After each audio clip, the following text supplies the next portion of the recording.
If you don't understand time, you don't understand money. Most people think money is about numbers. They're dead wrong. And the moment you realize what money actually is, everything about your finances changes. Stick around. Your time is literally leaving your body right now. Every single second that passes is gone forever.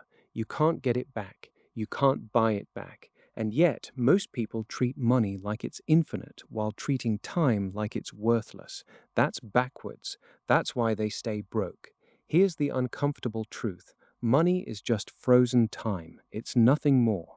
When you earn $100, you're not actually earning $100. You're selling pieces of your life. You're converting your finite existence into a number in a bank account. And most people are making terrible trades.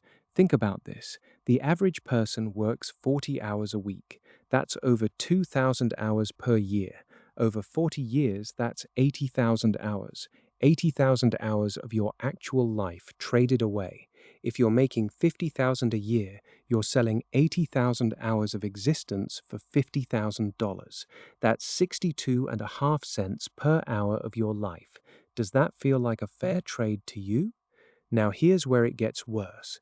Most people then take that money and spend it on things that don't matter.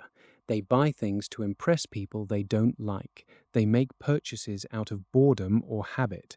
They're not just trading their time for money, they're trading their time for money and then throwing that money away. It's the double loss nobody talks about. But some people understand something different. They understand that every dollar is a vote for your future self.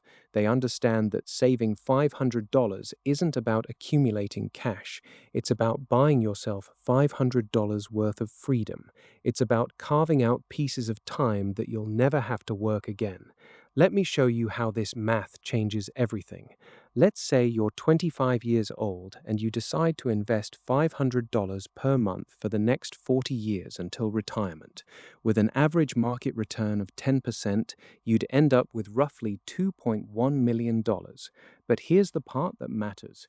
You just bought yourself decades of freedom. You just converted your current hourly rate into a lifetime of options.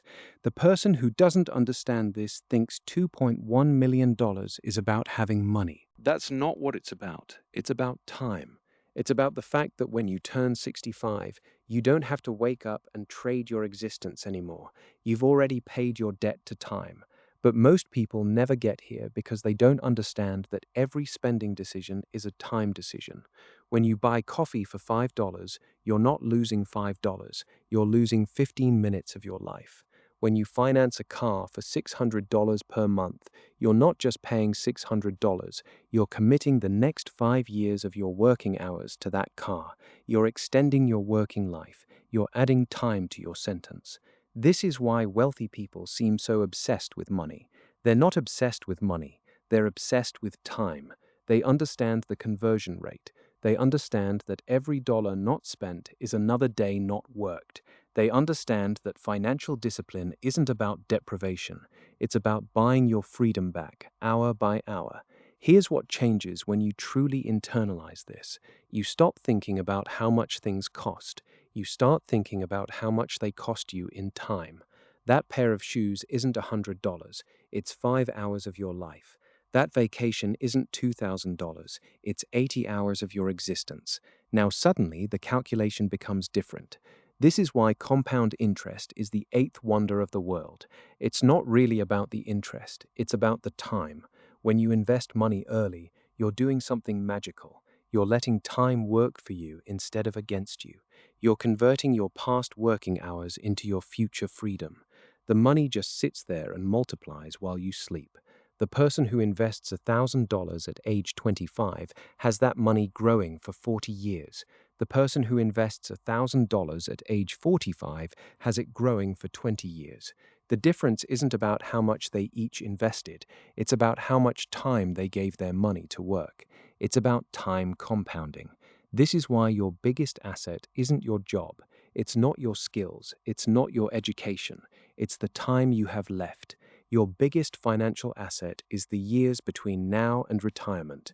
Every single one of those years is an opportunity to convert your effort into freedom, and the sooner you realize it, the more time you have to execute the plan.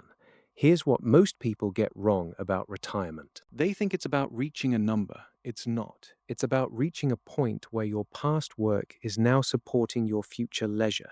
It's about finally reversing the equation. Instead of trading time for money, you're finally letting money work for you while you reclaim your time.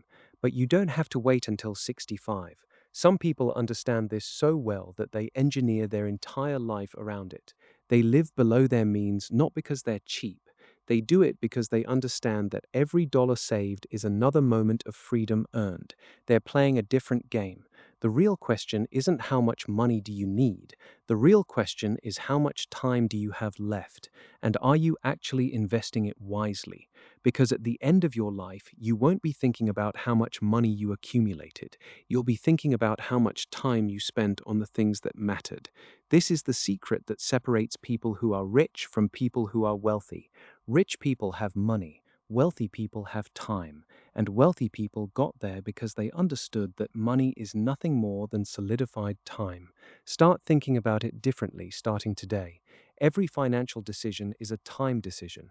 Make them count, and if you want to know which makes more money, real estate or cryptocurrency,